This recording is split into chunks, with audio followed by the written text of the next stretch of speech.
ერთწლიანი სამშენებლო სამუშაოების შემდეგ ახალციხეში რაბათის ციხის რეაბილიტაცია დასრულებულია. მართლმადიდებლური ეკლესია, მეჩეთი, მუზეუმი, რესტორანი, კაფეები, სასტუმრო, მაღაზიები, ბანკები, ღვინის მარანი. ეს არის იმ ობიექტების არასრული ჩამონათვალი, რომლებიც ამ ტერიტორიაზეა. 7 ჰექტარზე გაშენებული ისტორიული ციხე-ქალაქი გუშინ საზეიმოდ გაიხსნა. ყველას მიულოცავთ საქართველოს ასეთი გრანდიოზული ისტორიული ადგილის აღდგენას.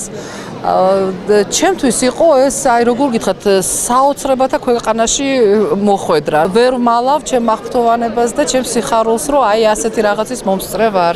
ძალიან დიდი მიღწევა არის თელიმესხე ჯავახეთისათვის, ასეთი სილამაზე, რა ვიცი. ძალიან კარგი აღფრთოვანებული ვარ პირდაპირ. არ ველოდით თუ ასეთი კარგი გამოვიდოდა და მართლაც გადასარევია რა. შთაბეჭდილება არის როგორ აგიღწეროთ, არ ვიცი. ვერ გამოვხატავს სიტყვებით.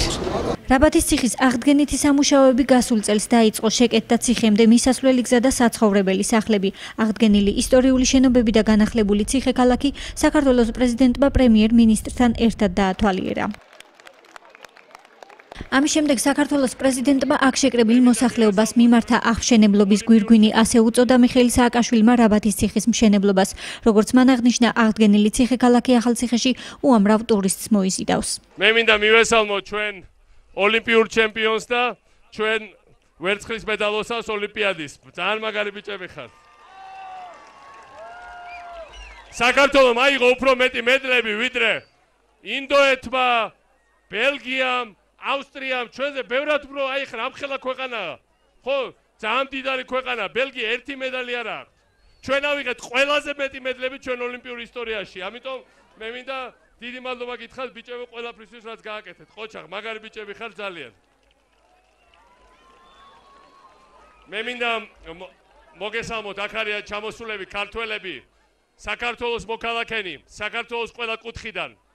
წეღან შემხვდნენ სიღნაღელები, ჩვენ სიღნაღში ვისწავლეთ აღშენებლობა თავიდან. ბევრი შეცდომები დაუშლება, მაგრამ ვისწავლეთ, ჩვენ შეცდომებზე ვისწავლეთ. აქ არიან თელაველები, სადაც წარმოუდგენლად შენდება თელავი, ცენტრი გვინდოდა თავიდან და ეხლა მთლიანად ვაშენებთ თელავს. და საბოლოო ჯამში ჩვენ ვაშენებთ ამ წარმოუდგენელ რაბათის ციხეს, რომელიც არის ნამდვილი გვირგვინი ჩვენი აღშენებლობის. შემდეგ წელს აქ მოვა 100,000 ვიზიტორი, 100,000 ტურისტი ამოვა და ამ ფულს დატოვებს ახალციხეში, ესე იგი თითოეული ახალციხელის ბიზნესში, კაფეში, სასტუმროში, საკვებ ობიექტებში და სოფლის მეურნეობაში. ამის ძირითადი ინიციატორი არის საქართველოს პრემიერ-მინისტრი ივანე მერაბიშვილი, რომელიც დაიბადა ამ ციხის გვერდით. ეს არის ნამდვილი გმირი და ეხლა ძლივს გამოვიყვანი აქ, იმიტომ რომ ცოცხალი თავით არ უნდა და ტელეკამერების წინ დადგომა. ამიტომ ვანო, გასაგებია რომ შენახენ წარმოშობით და ახალციხე უნდა აღვედგინა და გაგრძელდეს ახალციხის შენება. მაგრამ ბაბუაჩები, მიხეილ სააკაშვილი არის გორიდან წარმოშობით. გორში მინდა ასეთივე ციხე.